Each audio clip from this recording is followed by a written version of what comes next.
Bismillahirrahmanirrahim. Assalamualaikum warahmatullahi wabarakatuh. Alhamdulillahirabbil alamin wassalatu wassalamu ala Rasulillah la haula wala quwata illa billah amma ba'du.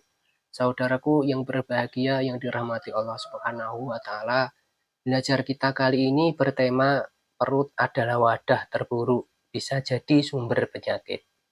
Nabi Shallallahu Alaihi Wasallam menjelaskan bahwa perut manusia adalah wadah yang paling buruk yang selalu diisi. Beliau Shallallahu Alaihi Wasallam bersabda, tidaklah anak Adam memenuhi wadah yang lebih buruk dari perut. Cukuplah bagi anak Adam memakan beberapa suap untuk menegakkan punggungnya. Namun jika ia harus melebihkannya, hendaknya sepertiga perutnya diisi untuk makanan, sepertiga untuk minuman, dan sepertiga lagi untuk bernapas. Hadis riwayat At-Tirmizi nomor 2380, Ibnu Majah 3349, dan lain. Hadis ini dinilai Sahih Al-Albani dalam As-Silsilah As-Shahihah 2265. Dari hadis di atas terdapat pelajaran pertama. Imam Asy-Syafi'i rahimahullah menjelaskan tentang bahayanya kekenyangan.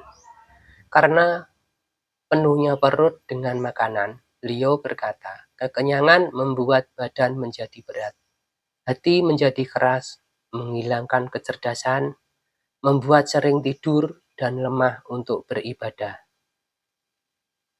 Kedua, jika sampai full kekenyangan yang membuat tubuh malas dan terlalu sering kekenyangan, maka hukumnya bisa menjadi haram. Ibnu Hajar Al-Asqalani rahimahullah menjelaskan, larangan kekenyangan dimaksudkan pada kekenyangan yang membuat perut penuh dan membuat orangnya berat untuk melaksanakan ibadah dan membuat angkuh, bernafsu, banyak tidur, dan malas. Hukumnya dapat berubah dari makruh menjadi haram, sesuai dengan dampak buruk yang ditimbulkan, misalnya membahayakan kesehatan. Ketika menurut ahli kesehatan, makan terlalu kenyang dapat menyebabkan berbagai masalah kesehatan seperti mual dan kembung. Makan berlebihan dapat menyebabkan ketegangan sistem pencernaan, sehingga memicu gas berlebihan dan kembung, letih dan mengantuk. Makan berlebihan dapat menyebabkan hipoglikemia reaktif, yaitu gula darah turun segera setelah makan besar. Obesitas, makan berlebihan dapat menyebabkan penumpukan lemak dan kalori yang berisiko menyebabkan obesitas. Diabetes, makan berlebihan dapat meningkatkan risiko terkena diabetes tipe 2, penyakit jantung dan stroke. Makan berlebihan dapat meningkatkan risiko serangan jantung dan stroke.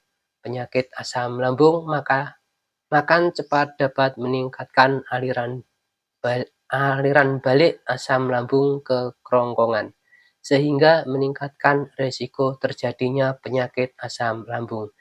Penyakit kantong, empedu, makan berlebihan dapat menyebabkan kantong empedu bekerja lebih keras untuk memproduksi cukup empedu. Selain itu, makan berlebihan juga dapat menyebabkan rasa tidak nyaman, sulit bernapas, sulit berjalan, perut terasa begah, dan rasa seakan dada tertekan.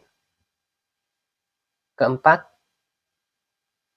untuk menjalani pola makan sehat, perlu mengatur porsi makan agar bisa mencukupi kebutuhan tapi tidak berlebihan sebagaimana hadis di atas.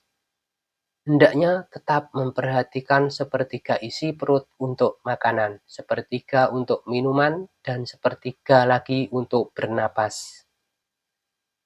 ayat Al-Quran yang berkaitan dengan hadis tersebut. Dalam ajaran Islam yang mulia, manusia diperintahkan oleh Allah Subhanahu wa Ta'ala agar makan secukupnya saja dan tidak berlebihan. Sebagaimana firman-Nya, makan dan minumlah tetapi jangan berlebihan. Terjemahan Al-Quran Surat Al-A'raf ayat 31. Sebagai doa belajar kita kali ini sebagai berikut. Ya Allah, sehatkanlah jiwa dan raga hamba, sehatkanlah pendengaran hamba, dan sehatkanlah penglihatan hamba. Tidak ada Tuhan selain Engkau, ya Allah. Amin, ya Rabbal Alamin. Saudaraku, itulah tadi belajar kita kali ini. Mudah-mudahan dapat dipahami, dan mari bersama berdapatkan manfaat. Jadikan media sosialmu sebagai pemberat timbangan amal kebaikan kelak di akhirat. Wassalamualaikum warahmatullahi wabarakatuh.